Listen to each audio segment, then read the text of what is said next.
Hello' বন্ধুবৰ্গসকল, আজি আমি কথা পাতিবলৈ গৈ আছোঁ এটা ইণ্টাৰেষ্টিং টপিক, আৰু সেইটো হ'ল আমি যেতিয়া মেমৰি কাৰ্ড বা এক্সটাৰ্নেল হাৰ্ড ড্ৰাইভ এখন কিনো, তেতিয়া যিটো একচুৱেল জিবি কিনো তাতকৈ কমকৈ মোবাইলত বা কম্পিউটাৰত দেখা যায়।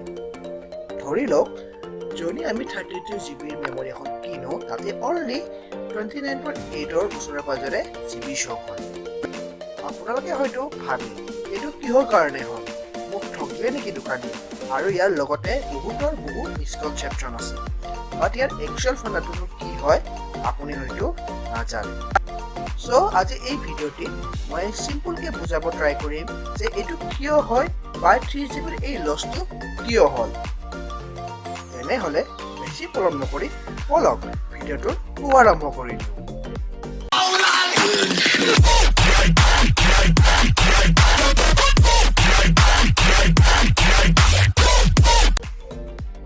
ভিডিঅ'টো ষ্টাৰ্ট কৰাৰ আগতে আমাৰ দুটামান মিসকনচেপশ্যন ক্লিয়াৰ কৰি লওঁ আহক।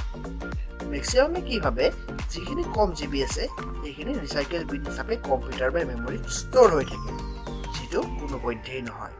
মেমৰি এখনে কেতিয়াও ৰিচাইকেল বিনৰ কাৰণে সেই লছ জিবিখিনি কেতিয়াও ষ্ট'ৰ নকৰে।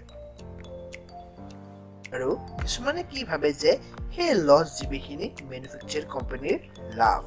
ধৰি লওক, যদি সেই কোম্পানীটো চেণ্ডিক্সৰ হয় আৰু সেই কোম্পানীটোৱে 32 জিবি মেমৰি এখন বনাই আছে, যিটো আপুনি কম্পিউটাৰৰ বা মোবাইলত 29.8 মান দেখি আছে, বাকী যি 2.2 জিবি মানৰ আমাৰ লছ হৈছে সেইখিনি মেনুফেকচাৰ কোম্পানীটোৰ লাভ বুলি বহুতেই ভাবে, কিন্তু সেইটোও মেইন কাৰণ একেবাৰে নহয়।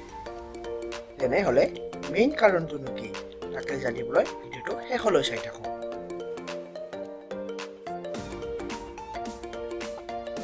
সকলোৱে হয়তো জানো যে কম্পিউটাৰ এটাই বা মোবাইল এটাই অকল বাইনাৰী ডিজিট 0 বা 1হে বুজি পায়, বাকী একো এলফাবেটিক, নিউমাৰিক, ভিডিঅ', গান, ফটো একোৱে বুজি নাপায়। এতিয়া কম্পিউটাৰ এটা মেনুফেকচাৰ হয়, তেতিয়া মেমৰিৰ কাৰণে এই লিষ্টখন ফ'ল' কৰা হয়। 8 bit equal to 1 byte, 1024 byte equal to 1 kilobyte, 1024 kilobyte equal to 1 megabyte, 1024 megabyte equal to 1 gigabyte, 1024 gigabyte equal to 1 terabyte. কিন্তু মেমৰি মেনুফেকচাৰ কোম্পানীবোৰে এই 24ৰ কাৰণে কেলকুলেশ্যনত বহুত প্ৰব্লেম ফেচ কৰে, আৰু সেইকাৰণে 1024ক ৰাউণ্ডেড অফ কৰি 1000 হিচাপে লৈ কেলকুলেশ্যন ষ্টাৰ্ট কৰে। যেনে 8 bit equal 1 byte ঠিকেই থাকিল, কিন্তু 1000 বাইটক 1 কিলোবাইট, 1000 কিলোবাইটক 1 মেগাবাইট, 1000 মেগাবাইটত 1 গিগাবাইট, 1000 গিগাবাইটত 1 টেৰাবাইট হিচাপে ধৰি কেলকুলেশ্যন ষ্টাৰ্ট কৰে। এক্সাম্পল লৈ চাওঁ, 32 জিবি মেমৰি কাৰ্ড এখন যদি মেনুফেকচাৰ কৰিব ওলাইছে, তেতিয়া মেনুফেকচাৰ কোম্পানীয়ে কি হিচাপে কেলকুলেশ্যন কৰি মেনুফেকচাৰ কৰিব। 32 জিবিৰ মেমৰি কাৰ্ডখন যদি বাইটলৈ কনভাৰ্ট কৰোঁ, তেনেহ'লে 32 GB into 1000 MB into 1000 KB into 1000 byte equal হ'ব 32 ট্ৰিলিয়ন বাইটছ, আৰু এই 32 ট্ৰিলিয়ন বাইটছখিনিহে মেনুফেকচাৰ কোম্পানীয়ে মেনুফেকচাৰ কৰিব।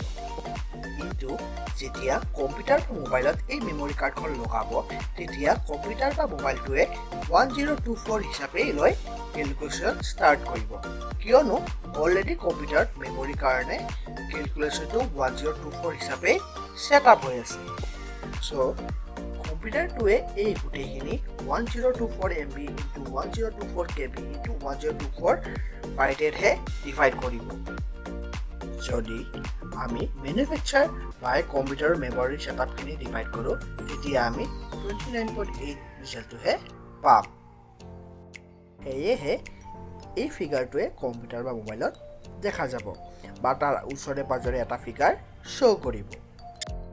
এই মেনুফেকচাৰ কোম্পানীবোৰৰ কেলকুলেশ্যন প্ৰব্লেম হোৱাৰ কাৰণে আমি কমকৈ ষ্ট'ৰেজ পাওঁ। চ' এইটোৱে হ'ল আচল কনচেপ্টখিনি, হয়তো আপোনালোকে বুজি পাইছে। আৰু ভিডিঅ'টো যদি ভাল লাগিছে, তেনেহ'লে লাইক, শ্বেয়াৰ এণ্ড ছাবস্ক্ৰাইব কৰিব নিশ্চয় নাপাহৰিব। আকৌ লগ পোৱাৰ প্ৰতিশ্ৰুতিৰে আজিলৈ বিদায়। ধন্যবাদ।